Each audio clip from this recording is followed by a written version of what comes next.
Herkese merhabalar, Mersin'den. Ben uzman doktor Murat Çapanoğlu. Hacettepe Üniversitesi'nde 2007'de mezun oldum tıp fakültesinden. Ondan sonra çocuk uzmanlığını yine Ankara'da tamamladım. Ankara'da uzmanlığı tamamladıktan sonra yan dal uzmanlığını tamamladım. 2016'dan beri çocuk alerji uzmanı olarak çalışmaktayım.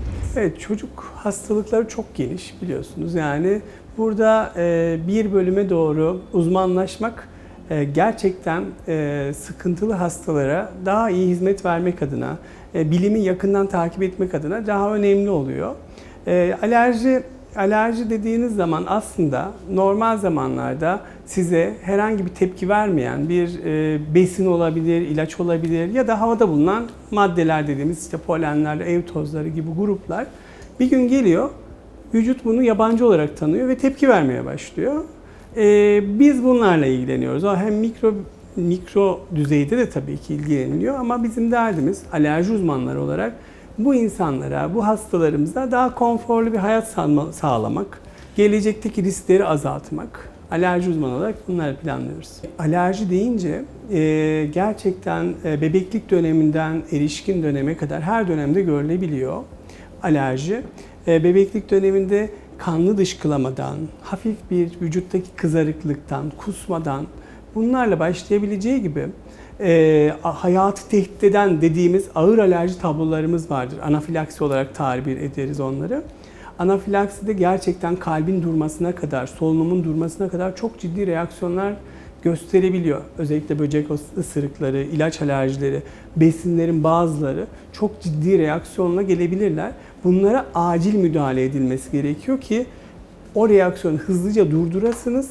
Kalbin durması ya da solunumun durması dediğimiz o ağır tabloya doğru gitmemesi adına. Alerji az önce de belirttiğim gibi vücudumuza tepki vermeyen, bizden birisi olan aslında bir maddenin gün gelin onu yabancı olarak tanıması. Bir besini, her zaman yediğimiz bir besini vücut bir gün artık sen bana zarar veriyorsun şeklinde düşünerek ona tepki gösteriyor. Bu tepki de vücuda zarar veriyor. Aslında vücuda o maddeye karşı vücudun verdiği tepki zarar veriyor. Birden maddeler salınıyor. Bu ilaç olabilir, besin olabilir ya da dediğim gibi havada bulunan alerjenler olabilir. Bunlar bir gün geliyor çocuğumda ya da erişkinde tepki vermeye başlıyor. Bunu alerji olarak tanımlıyoruz. Vücudun verdiği bir tepki. Az önce de belirttiğim gibi bebeklik döneminden erişkinlik döneme kadar alerji görülebilir. Bebeklik döneminde özellikle tabii ki farkındalık çok önemli burada. Bir bebek vücutta kaşıntılar, kızarıklıklar, vücutta yaralar. Bunları herkes tanıyabiliyor tabii ki. Dediğim gibi bu egzama olabilir, kurdeşen döküğü olabilir. Mesela kanlı dışkılama bir alerji belirtisidir. Kusma, tekrarlayan kusma bir alerji belirtisi olabilir. Çocuğumun hırıltılı, hışıltılı nefes alıp vermesi de bir alerji belirtisidir. Buna farkındalık, asıl bunların alerji belirtisi olduğunu farkına varıp bir alerji uzmanına o yönden başvurmak gerekiyor. Bebeklik dönemi sonrasında devamlı hapşırıkların olması, vücutta, burnunda, gözlerinde kaşıntılar, sulanmalar olması ya da öksürük atakları. Mesela bir aydan uzun öksürük ataklarında öksürük olması durumunda altta bir alerji olabiliyor. Bunu farkındalık önemli burada. Bunu fark edip alerji uzmanına başvurarak bir çocuktaysa çocuk alerji, erişkindeyse erişkin alerji uzmanına başvurarak gerçekten bunu tetikleyen bir altta alerji var mıdır diye tespit edilmesi gerekiyor. Hastamız ya da misafirimiz geldi bize. Dedi ki bende bir takım belirtiler var. Az önce saydığım belirtiler. Öncelikle gerçekten bu belirtileri bu kişiyi ne kadar rahatsız ediyor, yaşam konforunu ne kadar etkiliyor? Onu değerlendirmek lazım. Ve gelecekte nasıl bir risk oluşturuyor onu değerlendiriyoruz. Sonrasında bu şikayetleri oluşturan sebebi bulmamız lazım. Hangi alerjen? Bunun için biz tabii çocuk alerji doktorları olarak çocuklarımıza deri pirik testleri yapıyoruz. Önceliğimiz deri testleriyle bunu tespit etmek. Çünkü onların yakalama ihtimalleri çok daha yüksek. Ve bu deri testlerini çocuğun şikayetlerine göre yeni doğan döneminden erişkin döneme kadar her dönemde yapabiliyoruz. Çocuğun şikayetine göre alerjen test seçiyoruz. Onunla testlerini koyuyoruz ve yüksek ihtimallerle de hastalığın tipine, şikayetin durumuna göre alerjeni tespit ediyoruz. O tespit ettiğimiz alerjenden de uzak durması için işte bir takım önerilerde bulunuyoruz. Bu besinse besinden uzak durması ya da bir havada bulunan alerjense bir takım önerilerde onlardan uzak durması için hastayı bu konuda bilgilendiriyoruz. Eğer yanlışlıkla karşılaşma durumlarında hayatı tehdit edecek kadar ciddi reaksiyon öyküsü varsa ya da o ihtimali varsa o hastalarımıza ben hep şey derim, hayat kurtaran iğne dediğimiz adrenalin otoenjektörleri veriyoruz, yazıyoruz, reçete ediyoruz. Kullanımı ile ilgili eğitim veriyoruz ve sonrasında sürekli bu eğitimi tekrar etmelerini istiyoruz. Belki bir besin alerjisi, belki bir ilaç alerjisi yanlışlıkla bir yerde karşılaşacak ve çok ciddi bir reaksiyon geçirecek. O yüzden bu adrenalin otoenjektörlerini sürekli yanında bulundurmalarını istiyoruz. Ben hep şu örneği veririm. Mesela hastalarımız geldi buraya. Gerçekten çok ciddi bir süt alerjisi var ve yumurta alerjisi var ya da kuru yemiş alerjisi var. Bunlar hep şunu derim. Adrenalin otoenjektörü yanınızda mı? Kontrole geldi mesela. Evde diyor. Peki buradan çıkıp karşıdaki kafede bir şey yediniz ve aynı ortamda farz ediyorum yumurta alerjisi çocuğum. Dediniz ki bunda yumurta var mı? Yok. Ama aynı masada, aynı tezgahta o yumurta yapılmıştı. Sonrasında farz ediyorum sizin yediğiniz besin hazırlandı. Bulaş oldu, gizli bir bulaş. Ve siz onu çocuğunuza yedirdiniz ve reaksiyon verdi. Ne yapacağız? O yüzden adrenalin otoenjektörleri bu çocuklar için mutlak yanlarında bulundurulmalı diyoruz. Bu konuda uyarıyoruz onları. Hangi durumlarda gelişir diye baktığımız zaman genetik bir yatkınlık olmak zorunda.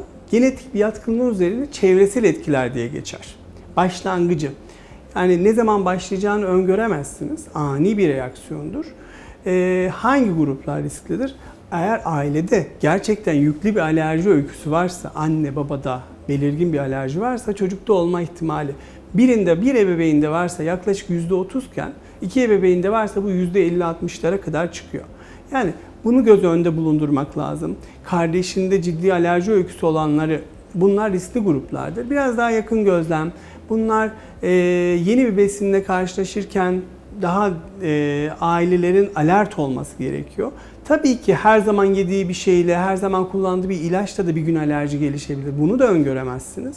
O yüzden daha alert, daha farkında olarak bir şeyler yapmak, bir şeyler yedirmek, bir şeyler içirmek bundan korumak adına önemlidir.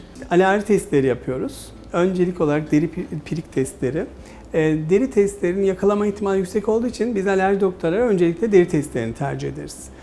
Fakat deri testi yapamayacağımız gruplar oluyor. İşte ilaç kesemiyoruz diyelim, alerji testini etkileyecek ilacı kesemiyor isek ya da deri testi yapacağımız alan uygun değilse onlarda bazen kan testlerinden destek alıyoruz. Şu an alerjik nezle dediğimiz bahar alerjisi özellikle bu dönemde özellikle %30-40 sıklıkta bildiriliyor artık. Yani o kadar sık bildiriliyor. Biraz alerjik bünyenin etkisiyle çevresel etkiler diyoruz ya, hava kirliliği, onun harici geçirdiğimiz enfeksiyonlar, bunların hepsi alerjiyi tetikleyebiliyor.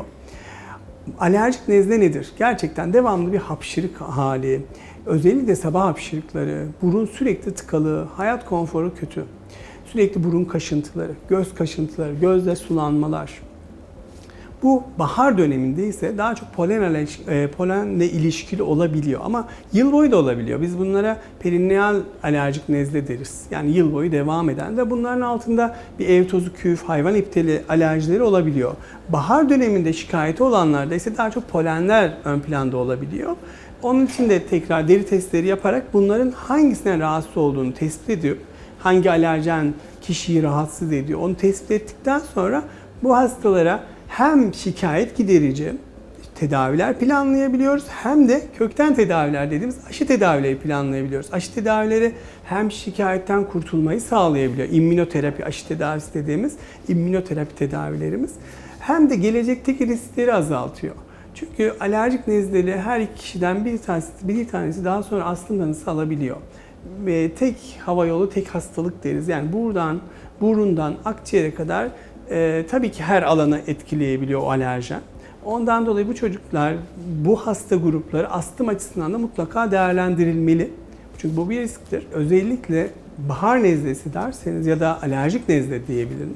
Alerjik nezlede özellikle alerjen maruziyetini azaltmak çok önemli. Polense, polenin havada bulunduğu dönemlerde birazcık daha kendimizi korumamız. sık sık elimizi yüzümüzü yıkayarak havada bulunan alerjenin yüzümüze, burnumuza yapışmasını oradan bir uzaklaştırmamız lazım. Anafilaksiyi hepimizin biliyor olması lazım. Ne demek bu? Herhangi bir alerjenle karşılaştık. Bu besin olabilir. Vücudumuza bir şey girdi. Yani ilaç olabilir, besin olabilir ya da gerçekten hayvan epiteli de olabilir. Bir şeyle karşılaştıktan sonra vücudumuz ani olarak tepki veriyorsa nedir onlar? Vücudumuzda kaşıntılar, dudak, gözde şişmeler, vücutta kabarmalar oldu ve beraberinde bayıldık. Bu bir anafilaksi tablosu. Hayatı tehdit eden tablo. Beraberinde vücudumuz kızardı, beraberinde hapşırıklarımız bile başlaması beraberinde. Bu bir alerji reaksiyonudur ve anafilaksidir. Hapşırık bile başlaması. Hele ki öksürük, solunum sıkıntısı, nefes darlığı bunlar ağır tablolar. Vücudumuz kızardı, dudağımız, gözümüz şişti ve beraberinde kusmalarımız başladı. Bu da ağır bir alerji tablosudur. Bunlar anafilaksi olarak tanımlanır ve acilen adrenalin yapılması gerekir bu hastalara ki reaksiyonu durduralım, reaksiyonun kötü diyelim, hayat tehdit eden kısmına durduralım diye. Bu çocuklarımız, bu hastalarımız, bu erişkinlerimiz mutlak bir şekilde doktor gözetiminde belli bir süreyi geçirmek zorundalar.